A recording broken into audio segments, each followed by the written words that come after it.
এতদিন যারা আমার ভিডিও দেখছেন তারা নিশ্চয়ই এটা বুঝতে পেরেছেন যে আমি দিদির বাড়িতে গেছি। আর এই দিনটা ছিল 29শে জানুয়ারি।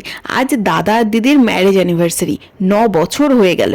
এবার রসমালাই খেতে তো ভালোই লাগে, আবার কেকও, দিদি যেহেতু কেক বানায় তাই আজ বানাবে দিদির রসমালাই ফ্লেভারের কেক। তাই একটু সুযোগ পেয়ে ছেলেকে দিদির কাছে রেখে আমি টুক করে চলে গেলাম বাজারে রসমালাই আনতে। যাদের ছোট বাচ্চা আছে তারা এটার সাথে রিলেট করতে পারবে যে একা একা বাইরে বেরানো হয় না, যে কতদিন, আবার কতদিন পরে বেরোবো তাও কোনো ঠিক নেই, যতদিন না ও বড় হবে। কিন্তু মাঝে মাঝে ইচ্ছা হয় আগের মতন আবার একটু বাইরে বেরোই। দেখুন, কথা বলতে বলতে এদিকে বাড়িতেও চলে এসেছি।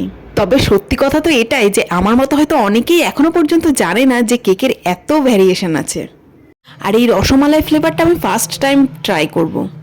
তাই দিদি বানাচ্ছিল আর আমি মানিককে কোলে করে নিয়ে বসে বসে দেখছিলাম। আর এই রিবনগুলো, এগুলো পাশের ডিজাইনের জন্য দিচ্ছে, ওগুলো কিন্তু খাওয়া যাবে না। আর এই সব করতে করতে না রাত্রে খাওয়ার টাইম হয়ে গেছে, অনেকটা লেট হয়ে গেছে। তাই আজকে এই পর্যন্তই থাকবে, আবার কালকে বের করে দিদি ওটা পরের ডিজাইনটুকু করবে। মানে হয়েছে কি, অ্যাকচুয়ালি আজকে দিদিদের অ্যানিভার্সারি বলে কেকটা আজকে বানিয়ে রাখলো, কিন্তু আজকে আর কাটা হলো না, কাটা হবে কালকে। আর এই যে আমার ছেলে তো চুপচাপ বসে থাকার পাত্র না, ওর হাতে কিছু দিতে হবে, তাই এটা দিলাম, এটা দিয়ে ও খেলা করছে। পরদিন সকালে কেকটা পুরো সেট হয়ে গেছে, এবার দিদি এটা বের করছে, আমি দেখাচ্ছি কেকটা।